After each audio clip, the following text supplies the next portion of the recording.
welcome to Bloomberg Markets. I'm Shanali Basak, and coming up, we're going to bring you some of Bloomberg's big interview with ECB President Christine Lagarde. But first, let's get a check on these markets. We are down on the day. We are off of session lows, but the S&P 500 is still looking at a turn downward by the tune of 0.2%, about 1/4%, really. The Nasdaq 100, same too. You're seeing a turn down of about 0.2%. Again, we are off of session lows, but some sour notes in the atmosphere. You are also watching a bond market sell-off underway. Incredible to see the 10-year back at 4.2%, almost 4.21 you're looking at. A 1 basis point rise, a little more than that, but that's off of a nearly 11 basis point rise, more than that yesterday alone. We'll keep an eye on the bond market for you. We're looking at the VIX as well, because even though you're seeing bond market volatility just take off this week, you are watching stock market volatility pretty low, under that 20 handle that we have seen as of late, down to under 19.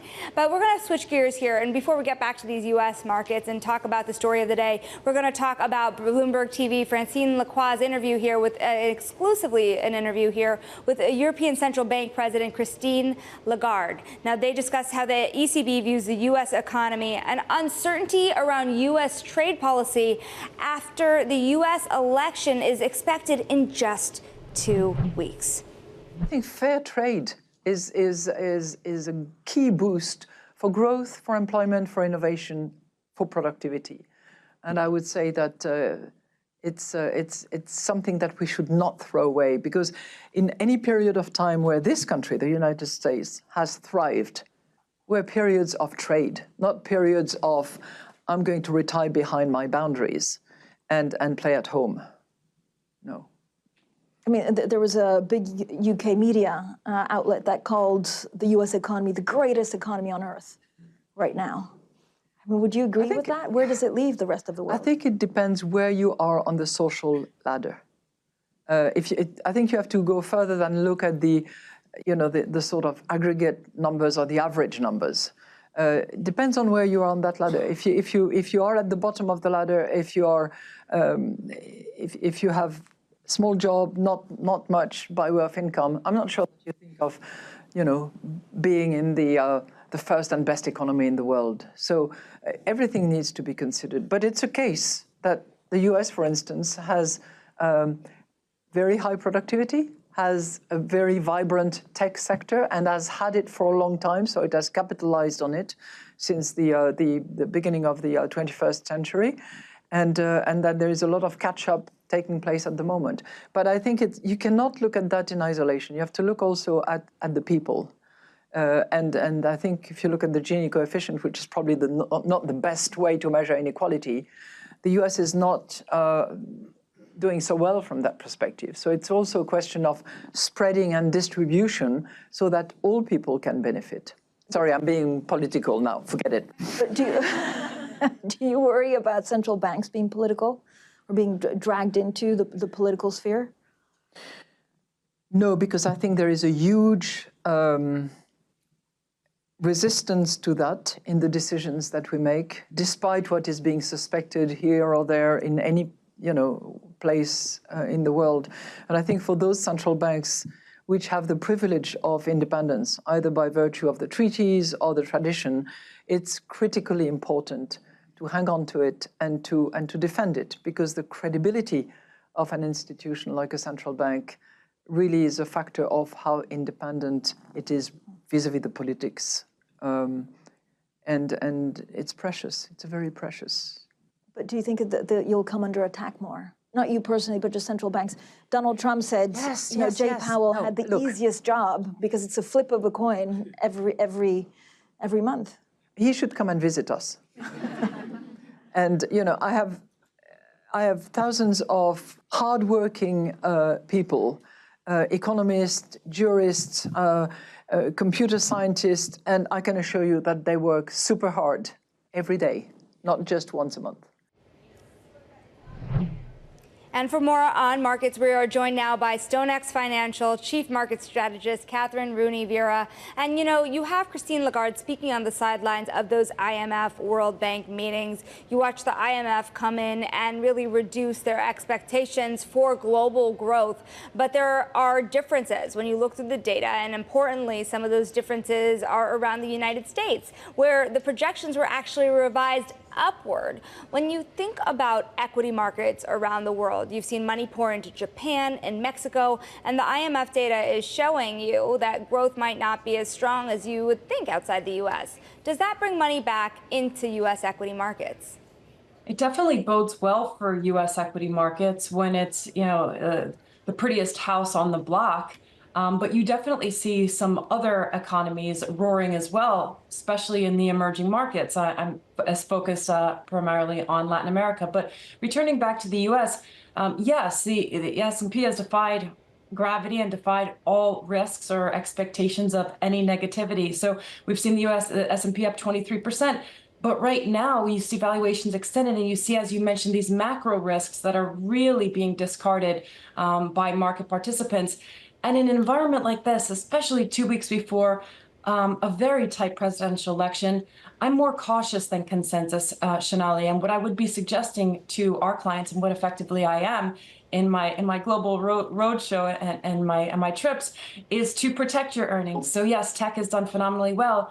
And right now, that's a great time to be buying options that are relatively inexpensive to protect those earnings, not liquidate, not sell, but protect them. Well, speaking of protection, if you take a look at the S&P trade today, it's fascinating to see another down day after a down day yesterday. And we had a flurry of earnings as well. And even companies that had fairly promising guides didn't seem to really meet the bar for investors. 3M, for an example, raised their guidance once again, the second time under a new CEO. Yet it didn't really meet expectations. Where we stand today, are valuations just too high? Is the bar just too high for earnings? Well, you make a good point. I wonder if the bar is too high, but I also wonder if this is such a forgiving market, indicative of its resiliency, Shonali, that even when there is a miss, the market is ready and willing to forgive that miss.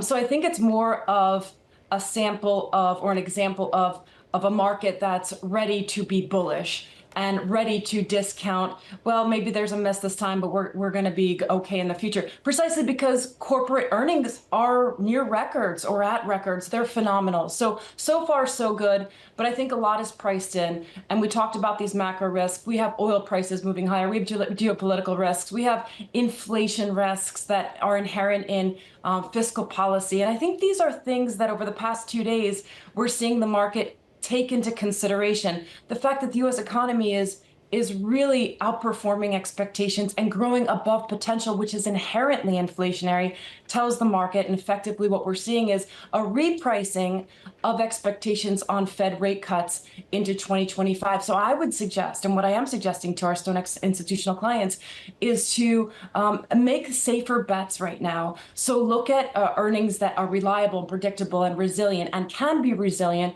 to a potentially higher interest rate environment for longer. And dare I say it, if we get a reacceleration in inflation, let's say we get a sweep one way or the other with the fiscal deficit spending, with protectionism, with robust growth, all of that, means higher growth, but also means potentially stronger inflation. So I think the risk shouldn't be ruled out that the Fed isn't able to cut, and dare I say, maybe even run the risk of having to resume hikes, depending on how the scenario unfolds in 2025. Not my base case, but something that I think that investors would be wise to consider in their portfolio positioning. I'm glad you brought up interest rates here, because the move in the 10-year has been spectacular. And if you think about the idea that we're back to 4.2%, and you saw that note out by the head of fixed income, the CIO at T. Rowe just a day ago, this idea that the 10-year could get back to 5%, and it's a risk you have to bake in. What's the spillover effect? Because right now, that is the minority view in the market. It's so interesting. I'm here in Miami. I was last night at the ABS conference, the Structured Finance Conference here, and all the investors were talking precisely about this. How incredible it is that the Fed has launched a rate cutting cycle with 50 basis points out right off the cuff.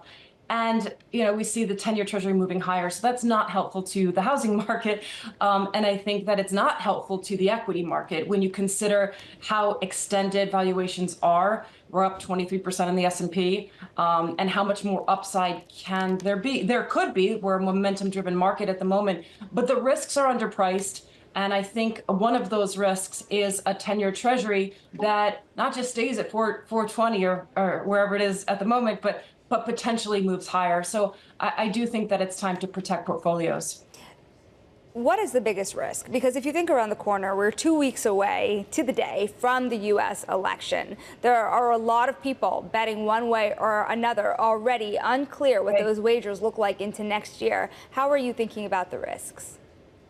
Look, right now in the rates spectrum, I like the steepener. I think that everyone's talking about the potential for a Trump win. And if there is not only a retake of the White House on the Republican side, but also a sweep in Congress, I think that you're going to get a rip in the steepener trade, which means that higher deficit spending on either side. We're going to get higher deficit spending. No one's talking about fiscal conservatism here or responsibility. We're probably going to get some form of trade war, more likely than not under Trump versus Kamala Harris. But either side, both sides, and I would even say globally adopted, is this phenomenon of industrial policy, which is, in my view, and this could be controversial, is a euphemism for protectionism. Everyone's talking about tariffs and sanctions and quotas. So all of that is inflationary. And Shanali, one other point that I made before is that the output gap in the U.S. is positive.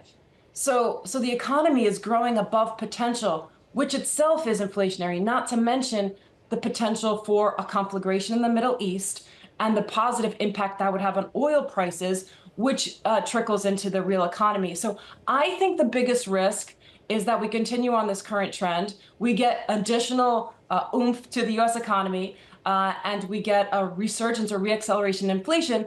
And I think that the market is wholly unprepared for that and not discounting that in the remotest. Kathryn, thank you so much for your time. That is StoneX Financial Chief Market Strategist Kathryn Rooney Vera. Now, coming up, we're going to talk about a new Bloomberg opinion piece out today that says no matter who wins the presidency, political choice is vanishing in the United States as more states fall under one-party control. It's a big topic we're going to discuss with the columnist who brought the data to back it up. This is Bloomberg.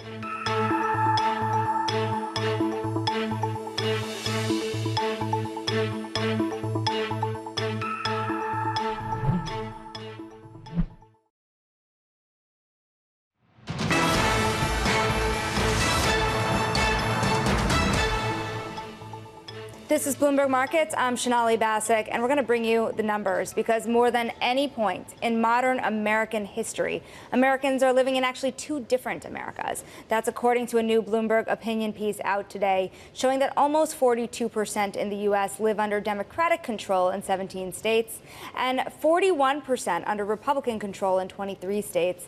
But there's more to what this all means for the election and beyond this presidential election. We're going to bring in the columnist behind the piece today, Mary Ellen Kloss with Bloomberg Opinion. And I think it's worth noting, it's not just the fact that you're living in a divided nation where one state may vote one way, another may vote another way. What is at stake here for Americans that are living under a system where there are such distinct versions now of this one-party control? Well, what's really important here is that while we have a lot of focus on the White House and Congress, there is another very important element of our democracy, and that is what's happening at the states. And because there are 40 states now under one-party control, that has led to some dynamics that people just don't pay enough attention to. And it has allowed a lot of these states to move forward with passing legislation that ignores many of the voters in that state. And the reason is that they pass things with only one party's support. Because the public is not really paying attention to these legislative races in the state house. The number of people who get reelected and incumbents just kind of continue to stay in their job, even when they pass things that are unpopular. And so that kind of cycle is something that has led to really a drop in representative democracy in many ways. We looked at data and we looked at what's happening with policies in these one-party states, and we looked at where the public opinion is going. And one thing that really stood out is that although there are 23 Republican-controlled states and 17 Democrat-controlled states, there's a very big difference in how they respond to governing.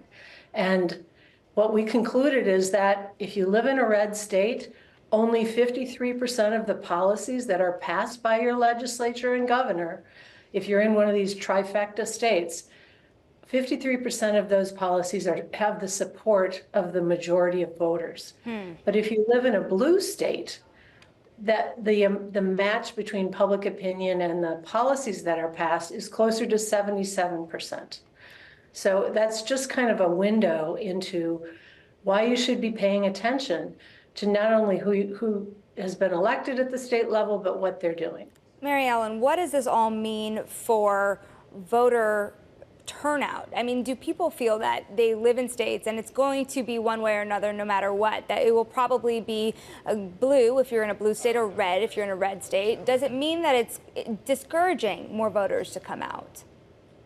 Right. I mean, if what's happening is if whoever the party is in control, whether it's Democrats or Republicans, every 10 years they revise their districts and draw maps that are designed for the most part. Not all states are in this situation, but they're often designed to keep their party in control. And then what happens is there's, if you think that the party in control is going to always win, that suppresses the number of people who want to compete against them. When there is less competition for these offices, there's less voter enthusiasm. There's less talk. There's less, competition brings out fans, right? Brings out an audience. And that's what's diminishing. This year alone, 38% of all legislative seats, that's like over 2,200, will be filled without a challenge from the opposing party. That's like they're walking into office without competition from two parties. And that's really not what this our democracy was set up to enjoy. Mary Ellen, I'm sorry to ask you such a loaded question with this short amount of time. We only have about a minute left here. What changes the direction of travel here? If you are looking at so many races uncontested, meaning people are not willing to go out and be a contender against the prevailing party, then how are Americans provided with choice? Well, the first thing is you reward people that work together with the opposing party. So find the legislator or the leaders that are open to, bipartisan support on legislation. So that takes some work and homework. And then when you, do your homework, when you look at, don't just vote one, down the ticket, one party. You can go back and forth and split your ticket if necessary. But the only way this is going to return is if people start paying attention to their races at the legislative level in their states and remember that their vote matters. A lot of the wealthiest individuals in America focusing on the down ballot. Hopefully more Americans as they go to the polls will too. Mary Ellen Klaas, politics and policy columnist with Bloomberg Opinion. We thank you so very much for your report. And coming up, we're going to talk about ETFs because the ETF report is back. Our weekly look at the latest news, flows, and trends tied to exchange-traded funds, an increasingly large part of the market. Stick with us. This is Bloomberg.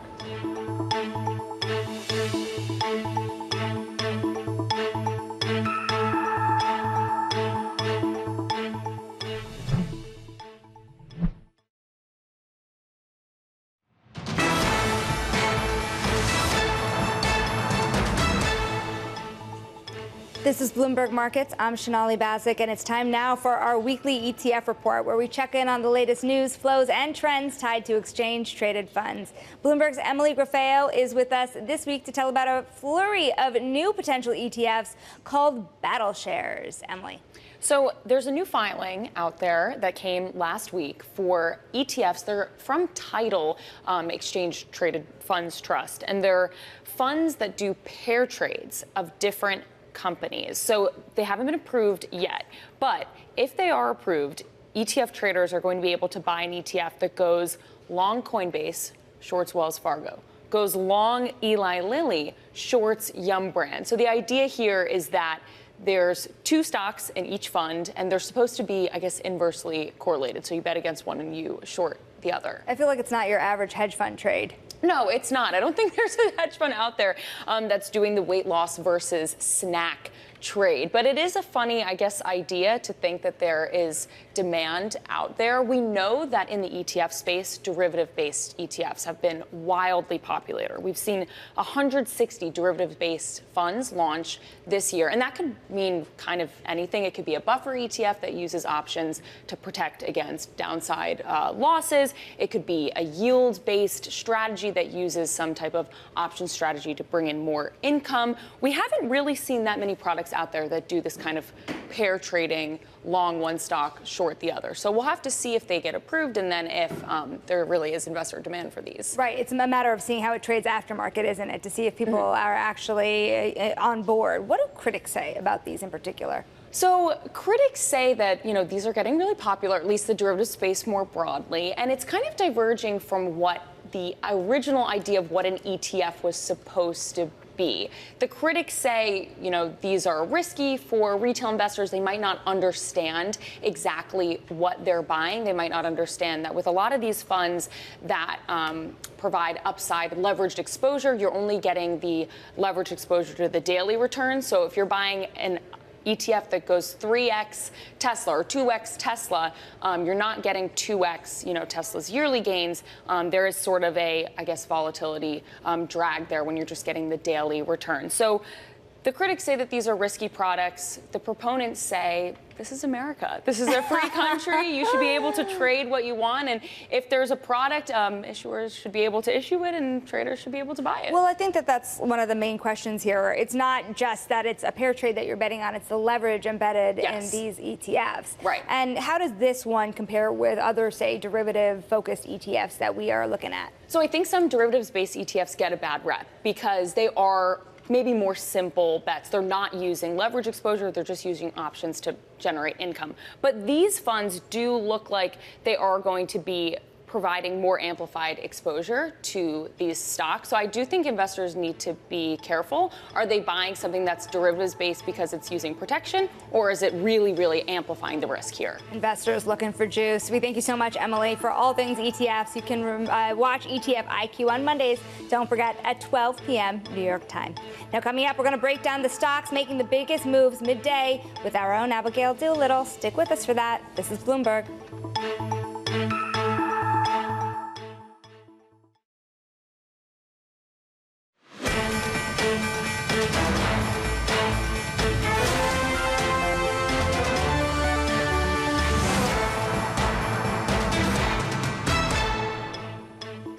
Welcome to Bloomberg Markets. I'm Sonali Basak. Let's get a check on these markets once again because we are still standing around 30 basis point drop here in the S&P 500 at 0.3% lower on the day. That's the kind of day it is, guys. The NASDAQ 100 also down about 0.4%.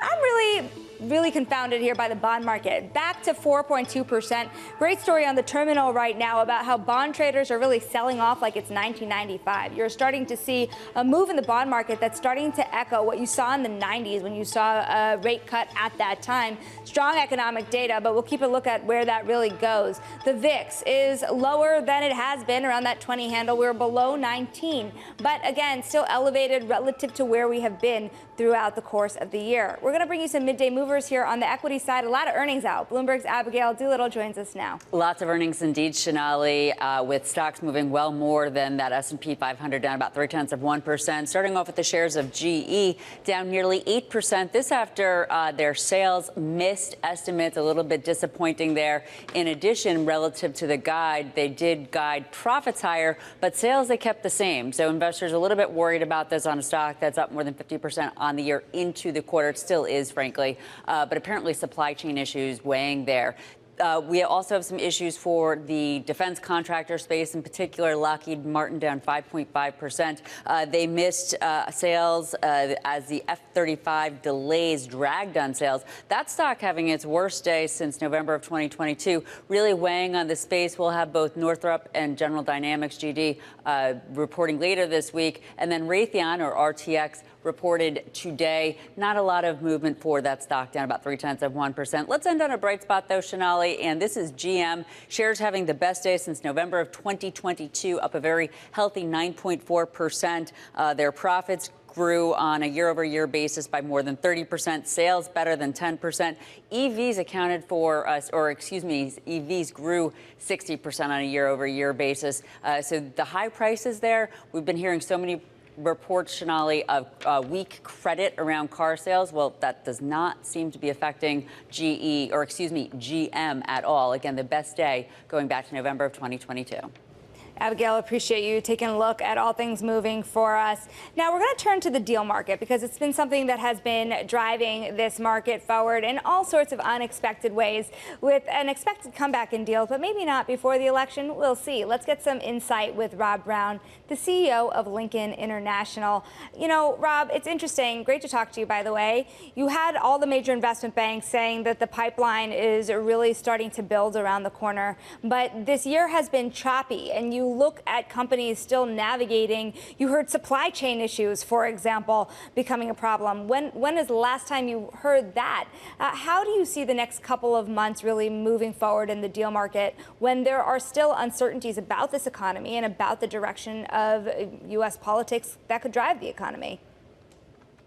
Well, a lot to unpack there, Sonali, and it's great to be back. And, you know, I do think let's start with the market we're in now, and then we can talk a little bit about maybe what we're expecting going forward.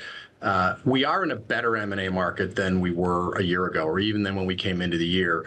And I think the best evidence of that is that the deals that are in the market are getting done at a much higher rate. A year ago, there was a good level of deals that came to market in the third quarter, but a lot of those didn't get done. And the reason they didn't get done is the gap, the bid-ask spread between what buyers were willing to pay and sellers wanted to sell at was too large. We're now seeing that gap shrink in a lot of sectors. And so while there's not a huge surge of new deals that I think people have been expecting, that hasn't really happened yet, the things that are in the market are getting done. So let's talk about valuations for a minute here, because I'm wondering how much they've actually jumped back. When you look at the market, yes, we're having a tough day in the stock market today, but generally we have seen recent record highs, one after another. But does that mean companies are able to command much higher prices, given how concentrated some of those rises in valuation have been? I think part of the deal market can get better is that sellers' expectations have come down a bit. I think optimism, maybe a little less uncertainty expected in the future. Buyers have come up. So it's a little, I think the deals that are getting done are the best deals, the highest quality deals. So those are still getting done at what are considered good values. I think what will be the telltale sign is when this market really comes back, and maybe it's not the highest quality or the A quality deals. You know, how big is the fall off in value from what we saw at the peak of the market in 2021. But as I would say, valuations for the best businesses are definitely holding up. So I also want to bring in some sound here from Morgan Stanley's CEO, Ted Pick. We had a conversation with him just last week about what he thinks the deal market is going to do and what the IPO market is going to do as well. Take a listen. If they have a great growth story, why can't they go public? We're going to continue to be the underwriter to exciting young companies that only have a small number of years of operating experience. That will continue. I think the beauty of going public as larger companies is coming back, but I also think it's going to be a global phenomenon. Now, I'd love for you to talk about this a little. I know you work with a lot of private equity firms, a lot of private equity-backed firms. What happens next? When they're faced with the idea of going public or selling, how do they make that calculus right now? Well, it's been an easy calculus the last couple of years because the public markets haven't been open. And I agree with them. I think you are going to see a resurgence in the public markets in 2025. And you're already starting to see some signs of that. And there's going to be a catch-up. I think there are a lot of companies that really had their eye on accessing the public equity markets in 2022 and 2023 and haven't been able to. So I think there will be a catch-up.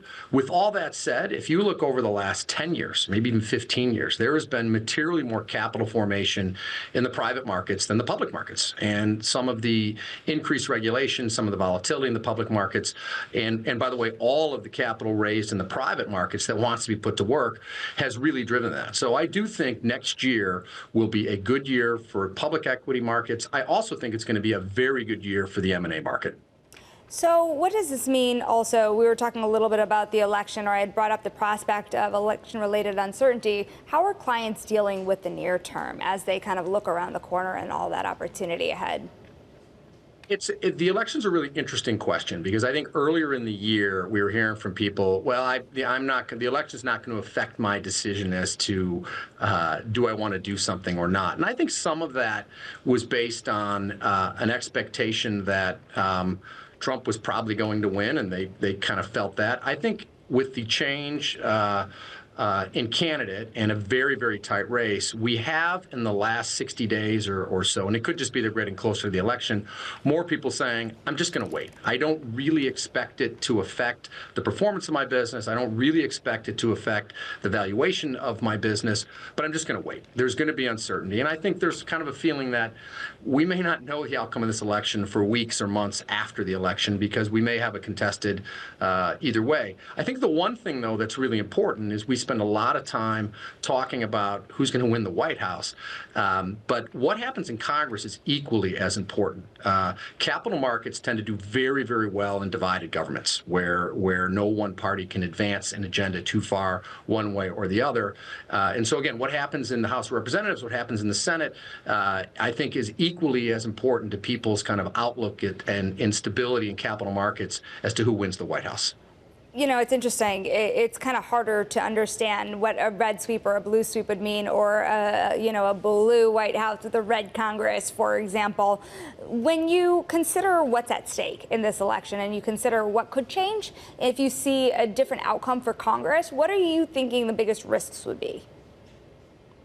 I think there's certain sectors that could be more affected. If you're a highly regulated sector, so if you're in the financial services sector or you're in the healthcare sector, I think who wins could actually have more of an impact on the outlook for businesses or the uncertainty in the businesses. I do think under either scenario, if the economy continues to perform the way it's performing, you are going to see rate cuts continue, and whether they continue at a fast pace or a slow pace. So I do think there's an expectation under either scenario that the cost of capital comes down. I think clearly, if Trump wins, there is an expectation the tax cuts get extended, and that creates additional capital for investment. And so I think there are some people in the business world that view that as a positive.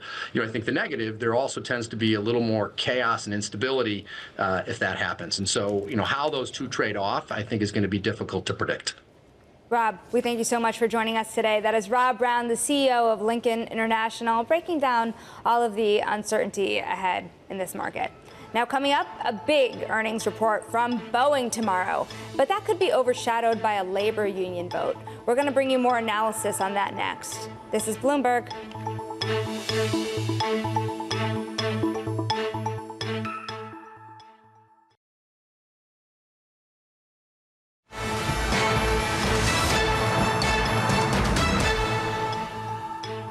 This is Bloomberg Markets, and I'm Sonali Basak. We are keeping an eye on Boeing because investors are waiting on pins and needles ahead of tomorrow's quarterly report. And they're hoping that the plane maker can stick the landing amid turbulent labor disputes. 33,000 striking workers will also vote on a tentative deal with the company tomorrow, and it's today's stock of the hour. And here in studio on what to expect is Sheila Kahyaoglu, Managing Director and Senior Equity Strategist at Jefferies. She covers aerospace and defense and airlines, and she has a buy rating on Boeing shares. We were just talking about how Boeing is having such a good week, right? It's the best week Boeing is having since August. Why so good, right? This is a tentative deal still. Is it really the deal that people are trading on? I think people are trading the catalyst. GE's down 10%. We'll talk about that in a minute. But Boeing's having a great week. Started the week off well because there's a proposal in place where we were not negotiating at all. So we'll see what happens with the vote. They report tomorrow morning. We don't expect good results. We got the pre-announcement out of the way. The free cash flow usage was a bit better than we expected. It was a lot better than we expected, actually. We'll get the vote, but we won't get the results of the vote until late tomorrow. And what we're looking for is a passage of this deal, which requires about 51% majority. And that's the only thing workers are voting on with the IAM. So how much risk is there behind the vote at this juncture? And if say they don't make it, say they don't get a deal, what does that mean for Boeing? This is the second increase Boeing has had. We started with a 25% 4-year increase. We went to 30. Now we're at 35%. So with workers striking for 40 days now, the first year wage increase is 12%. You're essentially eliminating that wage increase with the number of days you've been on strike. They're getting a 7K ratification bonus. They're getting a lot of things they wanted, but the pension is still outstanding, which is just a non-starter for so many companies. So we're positive, although the social media sites are mixed on what they say. Some people are hoping for pension, but I think the industry as a whole knows it's a non-starter. So you have Boeing shares down almost 40% on the year. People are looking for a catalyst. But how much upside is there to Boeing at this juncture, knowing the challenges that they're facing? Clearly a lot according to our stock price, our target price, but into year end, we think you could have 20 to 25% moves in Boeing. And that's because you'll get the strike resolved. And then you will potentially issue equity, where, that's all but certain, essentially $10 billion. That's to offset your maturities in 25 and 26. You want to be on a path to free cash flow generation in 25. And we've seen Boeing have moves of 25% within weeks based on deliveries. And so as deliveries restart, which we think won't even start till December, to be honest. What does this all mean for their intended capital raise? So we need the strike to be resolved for the capital raise. And the management team is being very active. They're deciding to let go 10% of the workforce, but Boeing's overcapitalized to begin with. They have 171,000 employees. At peak in 2018, they were closer to 150, and they're building 50% less planes. So management's being active with the workforce. Second, they're being active with the balance sheet, not only looking at equity, but looking at asset divestitures. We saw news reports on Monday that they're selling a small business that's been in the news since March. We estimate about $400 million of proceeds, so nothing big. But you could see more to come, and that could potentially be very accretive. Let's also talk about the Boeing overhang, because you have General Electric really being one of the worst performers in the S&P 500 today, still down more than 8%. And how is Boeing really starting to contribute to the aerospace industry's woes? So GE has done a phenomenal job, but the share price says it over the last 2 years, right? This has been the stock to own. It's been one of the top 10 performers in the market. They reported a 5% EBIT raise and a EPS raise and a 5% free cash flow raise. But the stock is down on a reversion to the original equipment trade, so to more new planes and out of the aftermarket trade. A lot of my investors are pushing back at me and saying, Sheila, your aftermarket trade is over. I completely disagree. I think we'll take a step back as we did in June and July on the aftermarket multiples, because these multiples are at all-time highs. But I still think if you look at Q4 exit rates, what Raytheon printed, what Hexcel is telling us, Q4 OE rates are down 15%, and we're assuming up 15% for next year. So it seems like there's some risk in that. I still think planes will be slow to enter the market. Older planes will stay in the fleet longer, and so this aftermarket trade has legs to go, but multiples are not staying, staying where they are. Fascinating. GE Aerospace up 75% this year, so 8%. What's 8%, right? But at the end of the day, what you're saying implies some near-term volatility ahead. There is, but GE's not the only one. FTAI, HEICO, TransDigm, you look at those share prices. Loar, we just recently took Loar public. These stocks have been on phenomenal runs. Basically, we've seen aircraft delays, like we've seen a 400 unit cut out of aircraft deliveries out of 1,500 deliveries that we expected this year. And that's contributed to 15% plus upside to the aftermarket names. So we still think that there's room to run, because deliveries are not going to snap back tomorrow. It's going to be a slow start, even if the strike is resumed tomorrow. And RTX up another 50% this year. Just incredible run for these stocks. Sheila, thank you so much for your time. That is Sheila Kahyaoglu over at Jefferies. Now, coming up, our next guest is a bit of a commercial real estate contrarian. Head of Real Estate Strategy and Research at Cohen & Steers, Richard Hill, bullish on outdoor shopping centers, but says investors are likely wrong about industrial and multifamily properties. We're going to have him talk about his view, defend his position next. This is Bloomberg.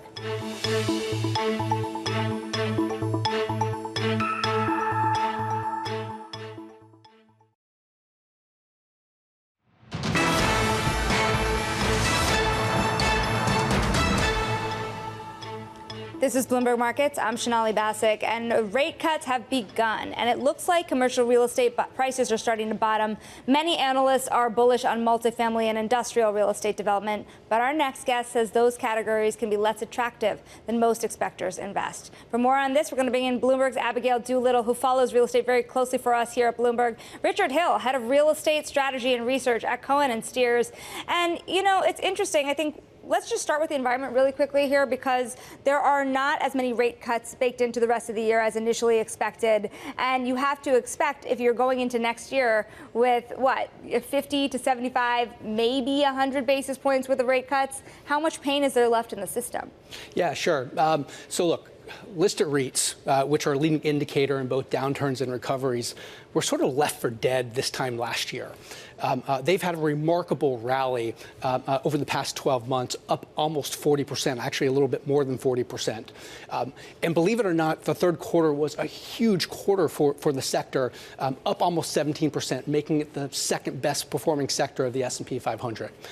You are right, though, that the market was pricing in a lot of interest rate cuts, and we think the market probably got a little bit ahead of itself. And so listed REITs have consolidated a little bit, which happens. But, you know, there has been a huge rally as interest rates have come down. Now it's a matter of how fast and how far the Fed cuts. So since you and I spoke recently, I happen to know that you have a neat way of looking at commercial real estate. A lot of people have heard about the 5 stages of grieving, but you apply it to real estate. And the first point that you look for is that bottom in publicly traded real estate. It precedes private. And then what about CMBS? Because we've been hearing about this wall of $1.5 trillion of CMBS that could clog everything up. What does your model say about this? Yeah, sure. So maybe to underscore that point, listed REITs trough. About 12 months later, private CRE valuations trough. We think they're in the process of troughing if they haven't already. But something really interesting happens on the heels of that.